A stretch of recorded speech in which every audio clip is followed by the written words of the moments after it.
మాతా శివ చైతన్య భాగవత ప్రవచనం కాకినాడలో జరుగుతూ ఉంది. అప్పుడే మాత భాగవతంలోని ఒక కావ్యం చదివి దీని గురించి వివరించగలరా, దీని గురించి తెలిసిన వారెవరైనా ఉన్నారా అనే ప్రశ్న వేశారు. అప్పుడే ఓ వ్యక్తి లేచారు. నేను చెబుతాను అన్నారు. కేవలం ఆ కావ్యం యొక్క అర్థమే కాదు, దాని ముందు వెనుక చరిత్ర కూడా అర్థమయ్యే భాషలో సరళంగా చెప్పి సభికులందరినీ కూడా ఆశ్చర్యానికి గురి చేశారు. భాగవతంపై ఉన్న పట్టు చూసి మాత ఆశ్చర్యపోయారు. వెంటనే పిలిచి, మీరు సరస్వతి పుత్రులు, మీలో ఎంతో జ్ఞానశక్తి ఉంది అని దీవించారు. అలా మొదటిసారిగా అతని జ్ఞానం బయట ప్రపంచానికి తెలిసింది. అతను ఎవరో కాదు, చాగంటి కోటేశ్వరరావు.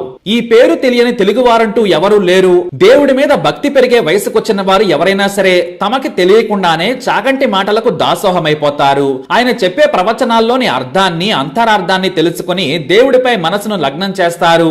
దేవుడి చరిత్రకు మనిషి బ్రతుకును అనుసంధానిస్తూ మనిషి ఎలా బ్రతకాలి, ఎలా ఉండాలని గొప్పగా చెబుతారు చాగంటి. ఒకటా రెండా ఎన్నో వేల ప్రవచనాలు చెప్పారు చాగంటి. సంపూర్ణ రామాయణం నుంచి బాలకంఠ పట్టాభిషేకం వరకు చెప్పారు ఆయన. శివ పురాణమైన నంది కథ, లింగావిర్భావం నుంచి మార్కండేయ చరిత్ర వరకు అనర్గళంగా ప్రవచిస్తారు. మనిషి భక్తికి, హిందూ ధర్మానికి ఆది అంతం లేదు. అందుకే ఆయన షిరిడి సాయిబాబా నుంచి మేల్కొని తిరుమల విశిష్టత వరకు చెబుతారు. మనిషి జీవన గమనాన్ని మార్చిన శంకరాచార్య జీవితం నుంచి రమణ మహర్షి ఆలోచన విధానం వరకు అన్నింటినీ మనకు అర్థమయ్యే రీతిలో చెప్పి భక్తి సాగరంలో ముంచేస్తారు చాగంటి. ఆయన మాట చాలా సున్నితంగా ఉంటుంది, కానీ కథకు అనుగుణంగా దేవుడి లీలల బాటలో స్వరాన్ని మార్చి మన చెవులు ఆశాంతం నిక్కబొడిచి వినేలా చెబుతారు. మరి ఇన్ని వేల పద్యాలు, వేల చరిత్రలను విడమరిచి మనకు ఎలా చెప్పగలుగుతున్నారు? సందర్భం ఏదైనా సరే, ఉగాది నుంచి శ్రీరామ నవమి వరకు, సంక్రాంతి నుంచి శివరాత్రి వరకు దేవుడి లీలలను ఎలా వర్ణించగలుగుతున్నారు? ఆయనకు ప్రత్యేకమైన దైవశక్తి ఉందా అంటే కాదు. అంతకు మించిన జ్ఞాపక శక్తి ఉంది. ఎంతో తపస్సుతో నేర్చుకున్న వాటిని ఇలా దేవుడి సేవలో ప్రవచనాలు చెబుతూ ముందుకు సాగుతున్నారు ఆయన. అందుకే కంచి కామకోటి పీఠాధిపతి జయేంద్ర స్వాముల వారు చాగంటికి నిజ భాద్రపద పౌర్ణమి రోజున ఆయనకు ప్రవచన చక్రవర్తి అని బిరుదును ప్రదానం చేశారు. మన రాష్ట్రీయ సంస్కృతి పీఠం నుంచి డాక్టరేట్ ను తీసుకున్నారు. Doctor Pinnapaneni and Shrimati Sitadevi foundation వారి పురస్కారం కూడా తీసుకున్నారు ఆయన.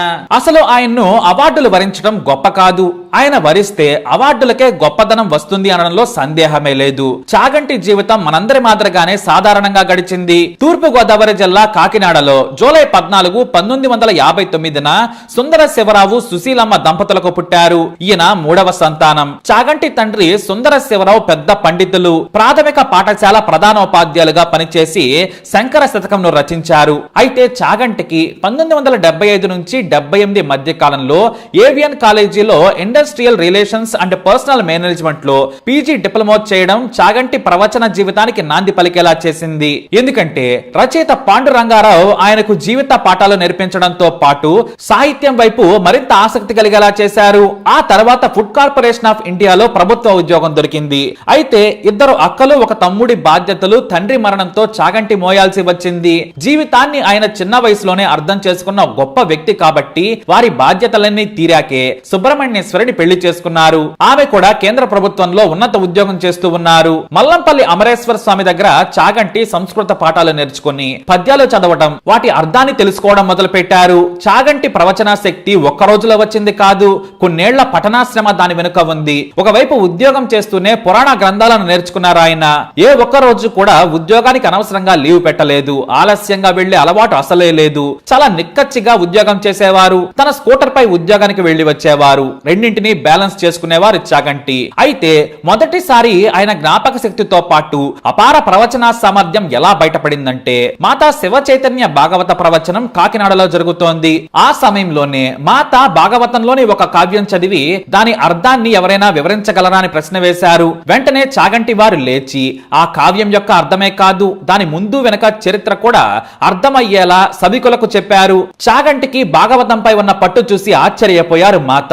మీరు సరస్వతి పుత్రులు, మీలో గొప్ప జ్ఞానశక్తి ఉందని దీవించారు. అలా మొదటిసారి చాగంటి గురించి ప్రపంచానికి తెలిసింది. అంతెందుకు, ఆయన కూడా తాను అంత బాగా చెప్పానా అనుకున్నారు. కానీ నాటి నుంచే ఎవరు అడిగినా సరే ప్రవచనాలు, భక్తి, దేవుడి లీల లీలలు, శక్తి, మానవీయ బంధాలు, జీవితం యొక్క విలువలను పురాణాల్లో తాను చదువుకున్న నేర్చుకున్న వాటిని రంగరించి చెప్పడం మొదలు పెట్టారు చాగంటి. ఆయన ఎందుకు ఇలా పురాణాలు గ్రంథాలను వెళ్లివేశారంటే ఆసక్తికర సమాధానం చెబుతారు.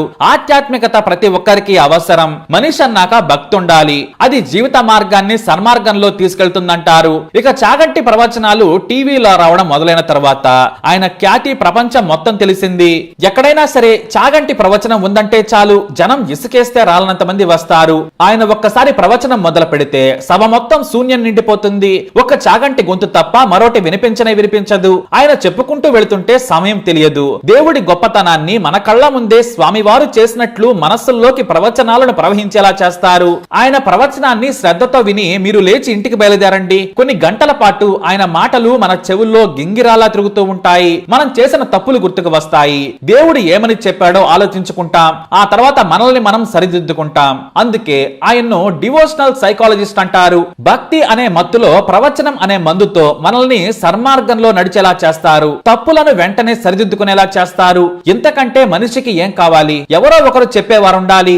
అది కూడా భక్తి మార్గంలో, భక్తి మాటలతో, భక్తి కథలతో మంచి చెబుతుంటే వినకుండా ఎలా ఉంటాం? ఈ ఉరుకుల పరుకుల జీవితంలో ఆయన మాటలు ఒకసారి యూట్యూబ్ లో విన్నా, ప్రత్యక్షంగా విన్నా సరే అదే మానసిక ప్రశాంతత చికిత్స తీసుకున్నంత హాయిగా ఉంటుంది. ఆ స్వామివారు ఏమన్నారో తెలుసా అంటూ చాగంటి చెప్పే మాటలు మన శరీరాన్ని పులకరించేలా చేస్తూ ఉంటాయి. మనిషి పురాణ కథలను వింటూనే జీవితానికి కావలసిన వాటిని ఆయన మాటల్లో నుంచి తీసుకోవచ్చు. ఇదే కదా నిజమైన భక్తి. ఆధ్యాత్మికతకు అర్థం కూడా అదే కదా. చాగంటి చెప్పే ప్రవచనాల్లో జీవిత సారం నుంచి భక్తి సారం కూడా నిండి ఉంటుంది. ఎన్నో వేల ప్రవచనాలు చెప్పారు. లక్షల కథలను చెప్పారు. రామాయణం, భారతం, భాగవతం, రమణ మహర్షి జీవితం, షిరిడి సాయిబాబా చరిత్ర, అయ్యప్ప జీవితం, ఆంజనేయ స్వామి గొప్పదనం, ఇలా దేవుడెవరైనా సరే వాటిలోని ముడి సారాన్ని మనకు వినిపిస్తారు. ప్రవచనాల్లో ఆయన రికార్డులు మరొకరి దగ్గరకు కూడా వెళ్ళలేనివి. అంతేకాదు ప్రతి పుణ్యక్షేత్ర వైభవాన్ని చాగంటి గొప్పగా చెప్తారు. మండల దీక్షతో 42 రోజుల పాటు సంపూర్ణ రామాయణం, 42 రోజుల పాటు భాగవతాన్ని, 30 రోజుల్లో శివ మహాపురాణాన్ని,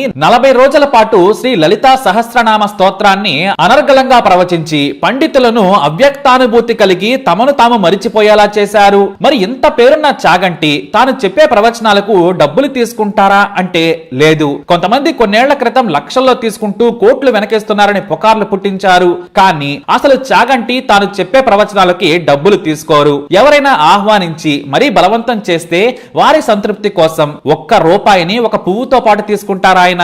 ఎందుకంటే నాకు దేవుడు సరస్వతి కటాక్షం ఇచ్చారు, ఇది అమ్ముకోవడానికి కాదు. నా తెలుగు నేల ఆధ్యాత్మిక బాటలో వెళ్లేలా చేయడం నాకు ఇష్టం. ప్రవచనం చెప్పమంటే ఆ దేవుడికి నేను సేవ చేసినట్టే అనుకుంటాను తప్పితే డబ్బుల కోసం చేసేది కాదు. అలా అయితే ఆ దేవుడి సేవకు లెక్కగట్టేవారు ఈ భూమి మీద లేదని సవినయంగా చెబుతారు. ఎన్నో గొప్ప గొప్ప పదవులు వరించిన ఆయన వాటిలో నుంచి మంచి చెడులను చూసుకునే తీసుకుంటారు. తాజాగా టిటిడి ధార్మిక పరిషత్ సలహాదారుడి పదవికి చాగంటి పేరును చైర్మన్ వైవి సుబ్బారెడ్డి ప్రకటించారు. ఈ ధార్మిక పరిషత్ కు ఏటా 100 కోట్ల రూపాయలు కేటాయిస్తూ ఉన్నారు. దీని కిందే దేశంలోని ప్రముఖ ప్రాంతాల్లో ఆలయాల నిర్మాణంతో పాటు కళ్యాణోత్సవాల నిర్వహణ కూడా జరుగుతుంది. అంతేకాదు వేల ఏళ్ల చరిత్ర ఉన్న పురాతన ఆలయాల పునరుద్ధరణ కూడా ధార్మిక పరిషత్ చేపడుతోంది. ఈ కార్యక్రమాలను పర్యవేక్షించేందుకు ఓ కమిటీ కూడా ఉంది.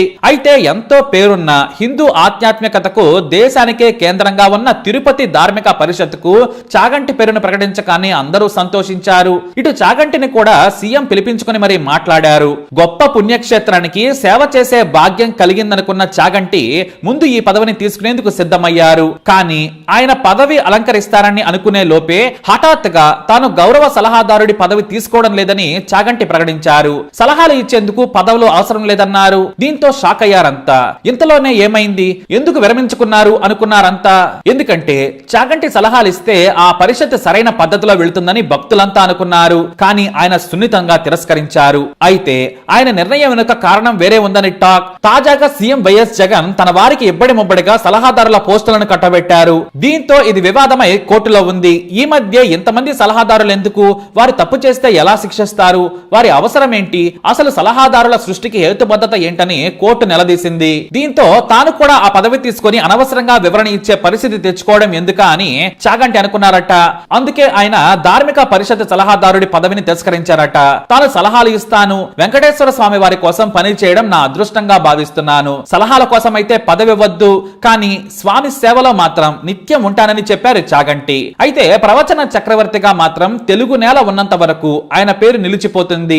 ఆయన మాటలు ఎన్నేళ్లైనా వినిపిస్తూనే ఉంటాయి. వ్యక్తిగత జీవితాన్ని కూడా గొప్పగా మలుచుకొని నలుగురికి ఆచరణీయంగా జీవిస్తారు. తన కొడుకు షణ్ముఖాంజనేయ శివసుందర శర్మ, కూతురు నాగశ్రీవల్లిల పెళ్లిళ్లు కూడా చేశారు. ఇప్పుడు మనవరాళ్లు మనవళ్లతో ఆడుకుంటూనే ఆధ్యాత్మిక సేవ చేస్తూ మనందరికీ గొప్ప వరంలా దొరికారు చాగంటి. మరి చాగంటి వారిపై మీ అభిప్రాయాన్ని కమెంట్ ద్వారా తెలియజేయండి. ఈ వీడియోని లైక్ చేయండి, షేర్ చేయండి, మా ఛానల్ ని సబ్స్క్రైబ్ చేసుకోండి.